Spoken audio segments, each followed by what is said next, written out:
गुरुजी बार बार बोलते हैं कि मंदिर में जाकर जल चढ़ाओ, मंदिर में जाकर पूजन करो, मंदिर में जाकर पशुपति व्रत करो, मंदिर में जाकर आराधना करो, मंदिर में जाकर भगवान शंकर को बेलपत्र चढ़ाकर खाओ, मंदिर में जाकर दुर्वा चढ़ाकर खाओ, मंदिर में जाकर भगवान को जल समर्पित करो।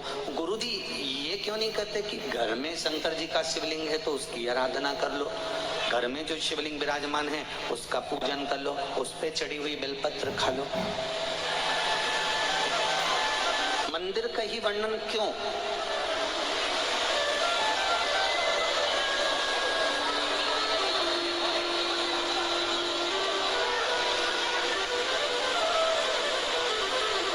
एक आप ये बेलपत्री भगवान शंकर को चढ़ाएं ना चढ़ाएं, आप पुष्प भगवान शंकर को चढ़ाएं ना चढ़ाएं, आप दुर्वा भगवान को चढ़ाएं ना चढ़ाएं,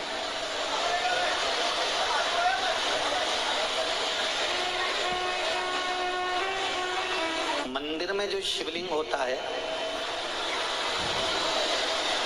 मंदिर के अंदर जो शंकर भगवान का शिवलिंग होता है वो स्थिर होता है,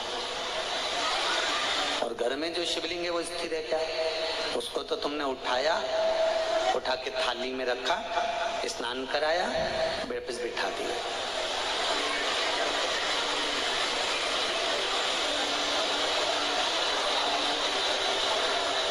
मंदिर में जो शिवलिंग रखा गया है वो स्थापित है, वो स्थिर है। स्थापित शिवलिंग की एक महत्वता सबसे ज्यादा होती है कि उस पे अगर बेलपत्री चढ़े तो ठीक, फूल चढ़े तो ठीक, सामग्री चढ़े तो ठीक, जल चढ़े तो ठीक। उसकी सबसे बड़ी महत्वता होती है कि जितने लोग उसका दर्शन करते हैं उनकी दृष्टि ही जब भगवान पर चढ़ जाती है तो वो शिवलिंग सिद्ध होता चले जाता है और उसका फल हमें अधिक मिलता है।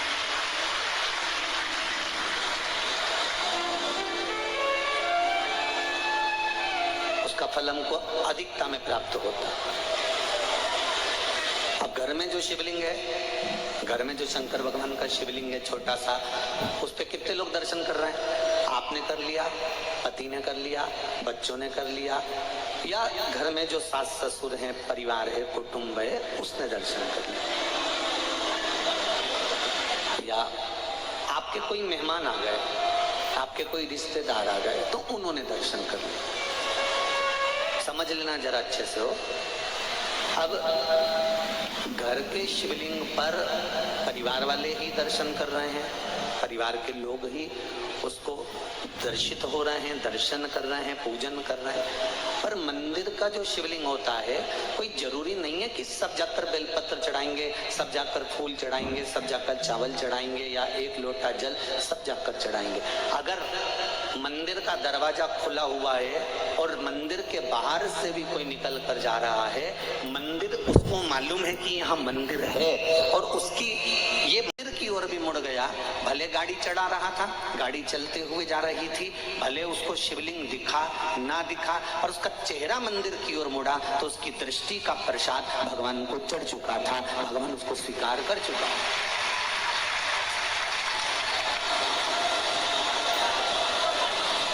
तेरे मंदिर में आना मेरा काम है और मेरी बिगड़ी बनाना तेरा काम। आप उसके सामने से निकले,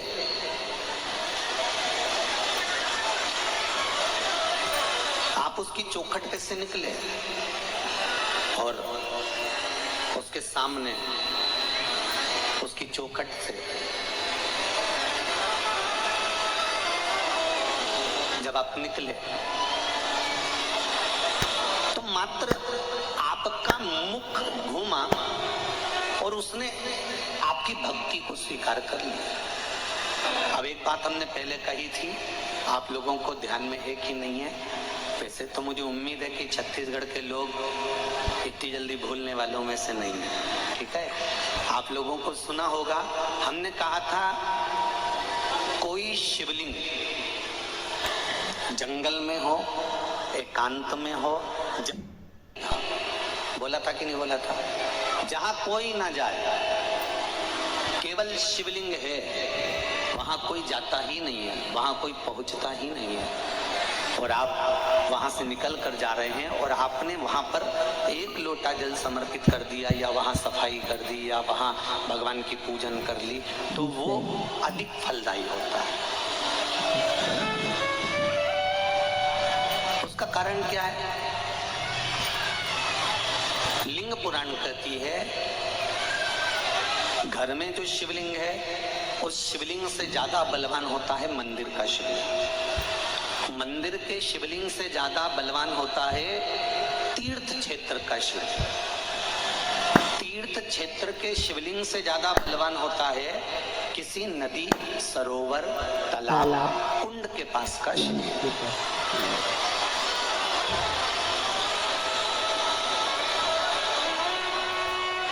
नदी, तालाब, कुंड के पास के शिवलिंग से ज्यादा बलवान होता है वन में, एकांत में, जंगल में, पहाड़ पर्वत पर, कोई शहर से दूरी पर, गुप्त स्थान पर कोई शिवलिंग है, वो बलवान होता है। अब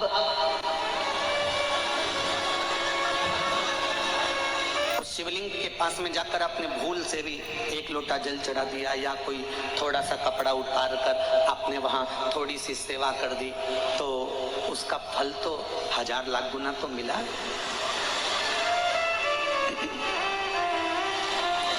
महाभारत की एक कथा है,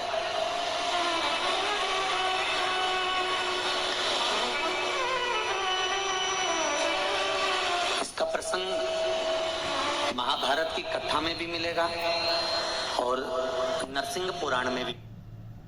अगर आपको लगे कि सियोर वाले गुरुजी कौन सी पुराण में से बोल रहे हैं, तो आप किसी ने पूछे तो बता देना, नरसिंह पुराण और महाभारत का ये पावन संवाद है। एक बार पांडव जब वन के लिए जा रहे थे,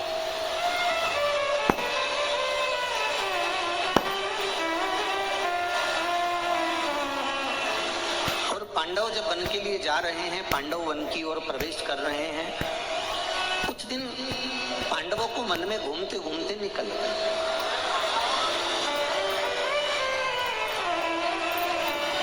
जब पांडव वन में घूमते घूमते निकल गए तो द्रौपदी एक पात्र लेकर जल भरने के लिए जा रही थी। अब द्रौपदी जब जल लेने के लिए गई, द्रौपदी के केश खुले हुए थे, सुंदर भी थी। वहीं पर एक दैत्य अपने दोस्त के साथ जा। श्री शिवाय नमस्तुभ्यम। हर हर महादेव। आप सभी का मेरे चैनल धार्मिक वीडियो पर स्वागत है। आज पूज्य प्रदीप मिश्रा जी ने बताया है कि जो एकांत में शिवलिंग होता है, अगर हम वहाँ पर थोड़ी सी भी साफ सफाई कर देते हैं या एक लोटा जल समर्पित कर देते हैं, तो उसका फल हमें ज़रूर मिलता है और बहुत जल्दी मिलता है। पूज्य प्रदीप मिश्रा जी ने बताया है कि अगर हम भगवान की भक्ति करें तो वो सच्चे मन से करनी चाहिए, दिखावे से नहीं करनी चाहिए। अगर आपको पूज्य प्रदीप मिश्रा जी के उपाय और कथा अच्छी लगी तो प्लीज़ लाइक, कमेंट और शेयर ज़रूर करिएगा। लेकिन उससे पहले मेरे चैनल को फॉलो ज़रूर करिएगा। मेरा चैनल